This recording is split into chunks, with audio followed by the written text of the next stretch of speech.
नमस्कार दोस्तों। आप सभी विद्यार्थियों का आपके अपने YouTube चैनल एड्यू फैक्ट के प्लेटफॉर्म पे बहुत बहुत स्वागत है। दोस्तों, आरओ की परीक्षा को ध्यान में रखते हुए सामान्य अध्ययन से संबंधित जो बहुविकल्पीय प्रश्नों की श्रृंखला चल रही थी, उसी श्रृंखला को आगे बढ़ाते हुए आज की क्लास में कुछ महत्वपूर्ण सामान्य अध्ययन से संबंधित प्रश्नों को सॉल्व करेंगे। तो आइए देखते हैं कि आज की श्रृंखला में कौन कौन से महत्वपूर्ण प्रश्न हैं जो कि हमारी परीक्षा की दृष्टि से भी महत्वपूर्ण हैं। आइए देखते हैं पहला प्रश्न कौन सा है। दोस्तों, अगर पहले प्रश्न की बात करें तो पहला प्रश्न कहता है कि राष्ट्रीय जनसंख्या नीति के आधार पर जनसंख्या स्थिरता का लक्ष्य कब तक का है। तो ये जो लक्ष्य रखा गया है ये 2070 तक का रखा गया है, याद रखिए। आइए इसकी व्याख्या देख लेते हैं। देश में पहली जनसंख्या नीति 1976 में आई थी। उसके बाद राष्ट्रीय जनसंख्या नीति 2000 की घोषणा के आधार पर 2045 तक की जनसंख्या स्थिरता का लक्ष्य था, जिसे 2010 से बढ़ाकर 2070 कर दिया गया। अगला प्रश्न है, 2011 के अनुसार कितनी मेगा सिटी है। तो 2011 के अनुसार 3 मेगा सिटी हैं।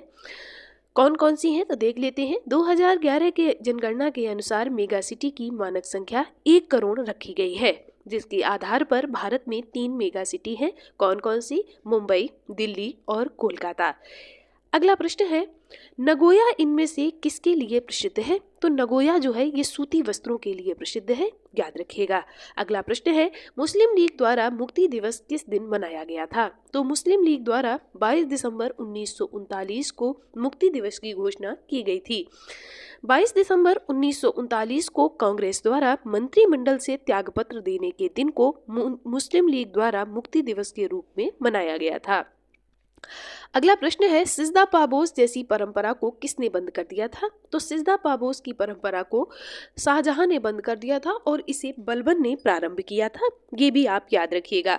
सिजदा और पापोस को बलबन द्वारा शुरू किया गया था। बलबन द्वारा रक्त और लौह की नीति भी शुरू की गई थी। बलबन द्वारा चालीसा दल का गठन जो इल्तुतमिश द्वारा किया गया था उसे उसने खत्म कर दिया था। यानी जो इल्तुतमिश ने चालीसा दल का गठन किया था उसे बलबन ने खत्म कर दिया और सिजदा पापोस और रक्त और लौह की नीति को प्रारंभ किया था। सिजदा पापोस में क्या होता था कि जो शहंशाह होता था, यानी जो राजा होता था, जो मुगलों का या मुस्लिम जो प्रशासक होते थे, उनके हाथों को चूमा जाता था और पैर के अंगूठे को भी मुंह से चूमना पड़ता था। उसे सिजदा और पापोस कहते थे। अगला प्रश्न है, आदि पुराण के लेखक जिनसेन किसके दरबार में निवास करते थे। तो जिनसेन जो थे ये अमोघ वंश के दरबार में निवास करते थे, याद रखिएगा। अमोघ वंश राष्ट्रकूट वंश का एक प्रमुख शासक था, जिसने हिंदू के साथ साथ जैन धर्म को भी प्रश्रय दिया, यानी हिंदू धर्म के साथ साथ जैन धर्म को भी प्रश्रय दिया था। इसके दरबार में जिनसेन निवास करते थे, याद रखिएगा। अगला प्रश्न है, सल्तनत काल के किस शासक ने रोजगार दफ्तर की स्थापना की थी। तो सल्तनत काल के जो शासक थे कौन? फिरोज शाह तुगलक, जिसे एफएसटी भी कहते हैं। इसने रोजगार दफ्तर की स्थापना की थी। फिरोज शाह तुगलक ने अपने शासन में बहुत से विभागों की स्थापना की थी, जैसे अनाथ एवं विधवाओं की सहायता के लिए दीवाने खैरात की, दासों के लिए दीवाने बंदगान की और दारुल सफा के नाम से खैराती अस्पताल भी बनवाया था। ये भी याद रखिएगा। इसने नहरों का भी खूब मात्रा में निर्माण करवाया था। कानपुर और लखनऊ 10 लाखी नगर किस दशक में बन गए थे। तो ये 71 से 81 का जो दशक था उसी में ये 10 लाखी नगर बन गए थे, यानी इनकी जो आबादी थी वो 10 लाख हो गई थी। अगला प्रश्न है, उत्तर प्रदेश में राज्य पर्यटन विकास निगम लिमिटेड की स्थापना कब की गई थी। तो ये 1974 में की गई थी।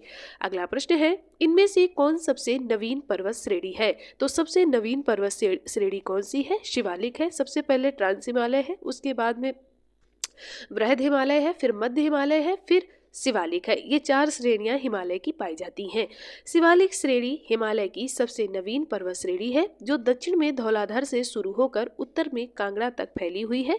इसकी औसत ऊंचाई जो है वो 1500 से 2000 मीटर तक है और इसकी उत्पत्ति जो हुई है वो सीनोजोइक काल में हुई है। ये भी याद रखिएगा। अगला प्रश्न है, आदि पादप मुख्यतः पाए जाते हैं कहाँ पर पाए जाते हैं? तो ये विषुवतीय वनों में पाए जाते हैं। अधिपादप के पौधे हैं जो दूसरे जीवित पौधों पर उगे या लगे रहते हैं। ये अपना भोजन स्वयं बनाते हैं क्योंकि इनमें पर्णहरित पाया जाता है। ये सिर्फ पोषक पौधों पर यांत्रिक अवलंब के लिए निर्भर रहते हैं। अधिपादप उन्हें कहते हैं जो कि पोषक पौधों पर यांत्रिक या अवलंब के लिए निर्भर रहते हैं। सिंगरेनी कोयला खदान इनमें से किस घाटी में स्थित है? तो ये गोदावरी घाटी में स्थित है सिंगरेनी कोयला खदान। अगला प्रश्न है, भारत के किस राज्य में प्रदेश राजमार्ग की लंबाई सर्वाधिक है? तो प्रदेश राजमार्ग की जो लंबाई सर्वाधिक है वो महाराष्ट्र राज्य में है। भारत में प्रदेश राजमार्ग की सर्वाधिक लंबाई वाले 2 राज्य हैं। कौन कौन से? पहला महाराष्ट्र है और दूसरा कर्नाटका है। अगला प्रश्न है, 2011 की जनगणना के अनुसार उत्तर प्रदेश में लिंगानुपात कितना है? तो 912 महिलाओं पर 1000 पुरुष हैं, याद रखिएगा। 2011 की जनगणना के अनुसार भारत का जो लिंगानुपात है वो 943 है। उत्तर प्रदेश का जो लिंगानुपात है वो 912 है और उत्तर प्रदेश का शिशु लिंगानुपात जो है वो 902 है। यानी भारत में 1000 पुरुषों में 943 महिलाएं हैं, यानी 1000 पुरुष हैं, 943 महिलाएं हैं। और उत्तर प्रदेश का अगर देखा जाए तो 912 महिलाएं हैं। अगला प्रश्न है, 2011 की जनगणना के अनुसार नगरों में जनसंख्या प्रतिशत कितना है? तो नगरों में जनसंख्या प्रतिशत है 22.27%। 2011 की जनगणना के अनुसार प्रदेश की 77.5% जनसंख्या का गांवों में और 22.27% जनसंख्या का नगरों में निवास है। उत्तर प्रदेश की कुल साक्षरता 67.7% है। वहीं पर पुरुष साक्षरता 73.3% है और महिला साक्षरता 57.5% है। प्रदेश का औसत घनत्व 829 प्रति वर्ग किलोमीटर है। ये भी आप याद रखिएगा। अगला प्रश्न है, जनगणना 2011 के अनुसार साक्षरता दर में उत्तर प्रदेश का क्रम राज्यों एवं केंद्र शासित प्रदेशों में क्या है? तो उत्तर प्रदेश का क्रम है 29वां। 2011 की जनगणना के अनुसार यह स्थान 31वां था और एक में 31वां था और 11 में ये स्थान 29वां हो गया। 2001 से 11 के दौरान प्रदेश की साक्षरता 11.34% की वृद्धि हुई है, याद रखिएगा। अगला प्रश्न है, भारत में न्यूनतम यौन अनुपात किस केंद्र शासित प्रदेश में पाया जाता है? तो भारत में न्यूनतम यौन अनुपात दमन एवं दीव में पाया जाता है। केंद्र शासित प्रदेशों में सबसे अधिक लिंगानुपात पुदुचेरी का है, उसके बाद चंडीगढ़ और दादरा नगर हवेली का है। अगला प्रश्न है, इनमें से किसी एक ने भारत के लिए संविधान सभा के गठन का विचार दिया था? तो ये दिया था कैबिनेट मिशन ने। जनवरी 1946 में ब्रिटेन की लेबर पार्टी के नेता एटली ने भारतीय नेताओं से अनौपचारिक स्तर पर बातचीत करने के लिए एक संसदीय दल कैबिनेट मिशन को भारत भेजने का निर्णय लिया, जिसका उद्देश्य भारत के लिए संविधान तैयार करना था। अगला प्रश्न है, किस अधिनियम ने भारत में संघीय शासन की व्यवस्था की शुरुआत की थी? तो ये भारत शासन अधिनियम 1935 ने भारत में संघीय शासन की व्यवस्था का प्रारंभ किया था। 1935 के अधिनियम द्वारा प्रांत में द्वैध शासन समाप्त करके केंद्र में द्वैध शासन लागू किया गया। केंद्र सरकार के कार्यकारिणी शक्ति गवर्नर जनरल में निहित थी। संघ में प्रशासन के विषय 2 भागों में विभक्त थे, हस्तांतरणीय और आरक्षित विषय। अगला प्रश्न है, भारतीय संविधान में मूल अधिकारों का विचार कहां से लिया गया है? तो मूल अधिकारों का जो विचार लिया गया है वो अमेरिका के संविधान से लिया गया है। अमेरिकी संविधान से भारतीय संविधान में मूल अधिकारों का सर्वोच्च न्यायालय की व्यवस्था, उपराष्ट्रपति का पद और उसे सौंपे गए कार्यों को शामिल किया गया है। न्यायपालिका की स्वतंत्रता, न्यायिक पुनर्विलोकन की शक्ति आदि अमेरिका के संविधान से लिए गए हैं।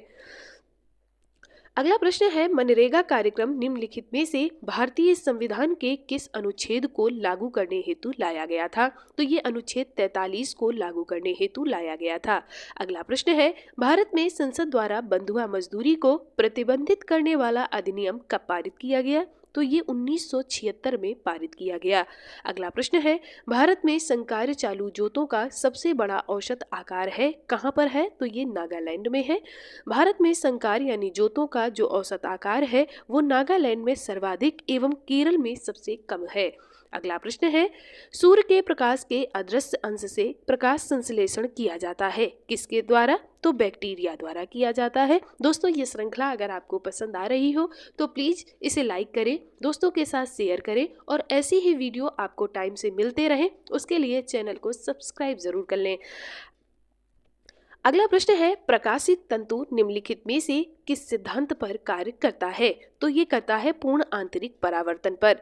जब कभी प्रकाश को अधिक दूरी तक भेजना होता है तो ऑप्टिकल फाइबर का उपयोग किया जाता है, क्योंकि इसमें प्रकाश का अवशोषण बहुत ही कम होता है। अगला प्रश्न है, टेलीविजन ग्राही के दूरस्थ नियंत्रण में किस प्रकार की विद्युत चुंबकीय विकिरण का प्रयोग किया जाता है? तो ये अवरक्त विकिरणों का प्रयोग किया जाता है। ये तरंगे पदार्थों को उच्च ताप पर गर्म करने पर निकलती हैं और इन किरणों की भेदन शक्ति अधिक होने के कारण ये घने कोहरे एवं धुंध के पार भी निकल जाती हैं, इसीलिए इनका प्रयोग किया जाता है। अगला प्रश्न है, इनमें से किस रसायन का प्रयोग फल पकाने हेतु किया जाता है? तो इसमें से जो इथेफॉन है इसका प्रयोग किया जाता है फल पकाने के लिए। एथिलीन का रासायनिक नाम इथेफॉन है। वैसे तो एथिलीन ज़्यादा पेपर में आता है, लेकिन इसका रासायनिक नाम इथेफॉन है, इसलिए इथेफॉन भी पूछ लिया जाए तो कोई बड़ी बात नहीं है। आप याद रखिए, एथिलीन तो सबको पता होता है। इसका प्रयोग फलों को कृत्रिम रूप से पकाने के लिए किया जाता है। एथिलीन कोल एवं पेट्रोलियम गैसों के साथ पाई जाती है। इसके सूखने पर व्यक्ति मूर्छित हो जाता है, याद रखिएगा। अगला प्रश्न है, बायोगैस में मुख्यतः होती है, क्या होती है? तो कार्बन डाइऑक्साइड और मीथेन दोनों का मिश्रण होता है बायोगैस में। अगला प्रश्न है, अम्ल वर्षा निम्न द्वारा वायु प्रदूषण के कारण होती है, तो किस कारण होती है? नाइट्रस ऑक्साइड एवं सल्फेट डाइऑक्साइड के कारण। अगला प्रश्न है, इनमें से सर्वाधिक स्थायी पारिस्थितिकी तंत्र कौन सा होता है? तो महासागरीय पारिस्थितिकी तंत्र सर्वाधिक स्थायी पारिस्थितिकी तंत्र माना जाता है। पारिस्थितिकी तंत्र की ऊर्जा का सर्वप्रमुख जो स्रोत है वो ऊर्जा तथा इससे मिलने वाला सौर विकिरण है। सौर ऊर्जा प्रत्यक्ष तथा अप्रत्यक्ष रूप से जैव मंडलीय पारिस्थितिकी तंत्र में पदार्थों के संरक्षण चक्र तथा पुनर्चक्रण में भी सहायक होता है। सर्वाधिक स्थायी पारिस्थितिकी तंत्र महासागर क्षेत्र या सामुदायिक क्षेत्र का होता है, ये भी आप याद रखिएगा। दोस्तों, ये थे आज के हमारे प्रश्न। आप हमें कमेंट करके बताइएगा कि आज के आपके कितने प्रश्न सही निकले और ये श्रृंखला आपके एग्जाम के लिए कितनी ज़्यादा महत्वपूर्ण थी। आप सभी विद्यार्थियों का आज के लिए बहुत बहुत धन्यवाद।